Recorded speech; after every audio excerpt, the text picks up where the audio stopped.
আসসালামু আলাইকুম। Hello viewers, আমরা তো অ্যাভেলেবেল সবাই সব ধরনের আচার বানিয়ে থাকি, ঝাল মিষ্টি টক আচার, তেলের আচার।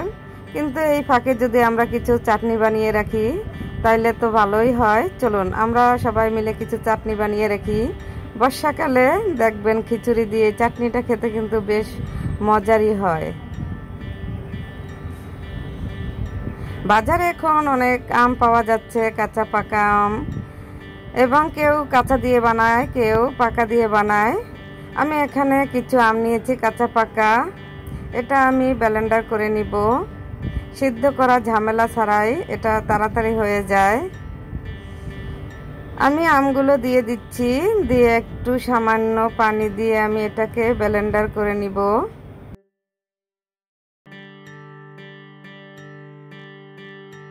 এটা আমি ব্লেন্ডার করে নিব ভালোভাবে, কারণ এটা ফজলি আম, এতে আঁশ থাকে, প্রচুর পরিমাণে আঁশ থাকে, তাই আমি এটাকে একটু সেকে নিব।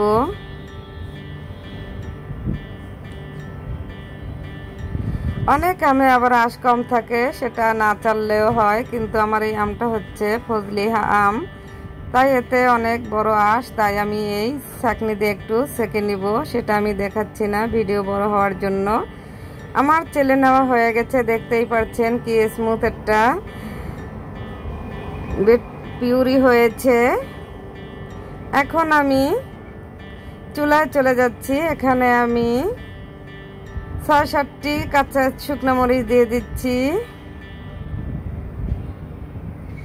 এটা সামান্য একটু লাড়িয়ে চাড়িয়ে আমি ধনিয়া দিয়ে দিচ্ছি পরিমাণ মতো, মৌরি দিয়ে দিচ্ছি, জিরা ও মেথি, পাঁচফোড়ন দিয়ে দিচ্ছি হাফ চামচের মতো, জিরা দিয়ে দিচ্ছি আমি সম্পূর্ণটাই হাফ নিয়েছি। এটা এখন আলতো করে একটু ভেজে নিব যাতে পুড়ে না যায়। আমার ভাজা হয়ে গেছে। আমি এখন কড়াইতে তেল দিয়ে পিউরিটা ছেড়ে দিব। এখানে আমি একটা শুকনো মরিচ দিয়েছি, এর জন্য আমি এটা ডেকোরেশন করব, তাই এটা আমি তুলে উঠিয়ে ফেলবো। এখানে আমি তেজপাতা দিয়েছি, দারচিনি, এলাচ। এটি আমি একটু সামান্য লাড়িয়ে চাড়িয়ে নিব। আমি চাটনিটা একটু ফ্লেভারের জন্য আমি সবকিছু ইউজ করছি। আপনারা চাইলে দিতেও পারেন, নাহলে স্কিপ করতে পারেন, কোনো সমস্যা নাই। সবার তো সবকিছু ভালো লাগে না। এখন আমি এখানে চিলি ফ্লেক্স দিয়ে দিচ্ছি। ঝালটা সবাই সবকিছু বেশি খায় না, যার যার পছন্দ সে সেই রকমই ঝাল দিয়ে চাটনিটা তৈরি করে নিতে পারেন। এখানে দিয়ে দিচ্ছি গুঁড়া মরিচ একটু সৌন্দর্যের জন্য, সামান্য একটু হলুদ দিবেন।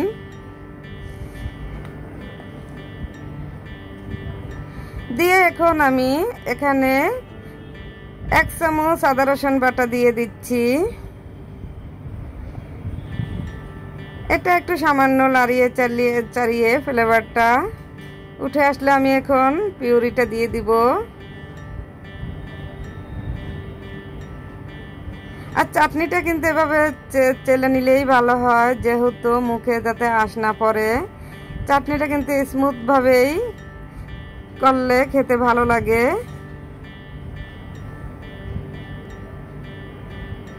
এখানে স্বাদ মতো লবণ দিয়ে দিচ্ছি, 1 কাপ পরিমাণ চিনি দিয়ে দিচ্ছি, আমি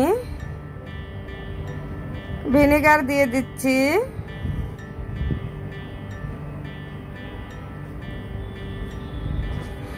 বেশি দিন যদি সংরক্ষণ করেন তাহলে আপনারা ভিনেগার দেওয়ার চেষ্টা করবেন, নাইলে দেখা যাচ্ছে চাটনিটা নষ্ট হয়ে যেতে পারে। অল্প পরিমাণে যদি তৈরি করেন কেউ, তাহলে এটা না দিলেও চলবে, যেহেতু এটা খাওয়া হয়ে যায়। এটা ভালোভাবে আমি লাড়িয়ে চাড়িয়ে নিব। এখন দেখতেই পাচ্ছেন কিছুক্ষণ বলক করা হয়ে গেলে, যখন পিউরিটা আঠালো হয়ে যাবে, তখনই এই মশলাটা কেউ যদি দিয়ে থাকেন তাহলে এই সময় একটা ছাঁকনি দিয়ে উঠিয়ে ফেলবেন। আর ফ্লেভারটা তো ওটার ভিতরে থেকেই যাবে, কোনো সমস্যা নাই।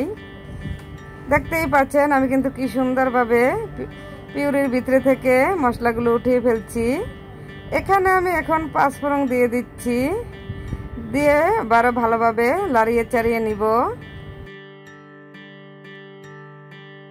এটা একটু ধৈর্য সহকারেই বানাতে হয়, কারণ ফুটে উঠলে তো গায়ে ছিটে উঠে, তাই আস্তে ধীরেই করতে হয় সময় নিয়ে। আর খেতে তো বেশ মজা হয়, তাই এটা তৈরি করতে অনেকেই ঝামেলা মনে করে না, কষ্ট হলেও করে নেয়। আমার হয়ে গেছে, আমি এখন পরিবেশন করে নিচ্ছি।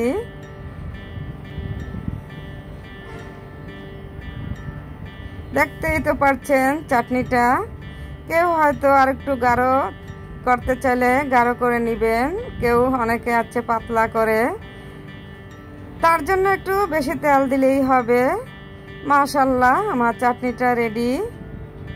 আপনারা চাইলে এই চাটনিটা শুকনো কাঁচের বয়মে সংরক্ষণ করে মাঝে মাঝে একটু রোদে দিবেন, তাহলে দেখবেন চাটনিটা খুব বেশি দিন ভালো থাকে, নষ্ট হয়ে যাওয়ার ভয় থাকে না, আর খেতেও ভালো লাগে। আমার ভিডিওটি যদি আপনাদের ভালো লেগে থাকে তাহলে একটি লাইক ও কমেন্ট করবেন। আল্লাহ হাফেজ।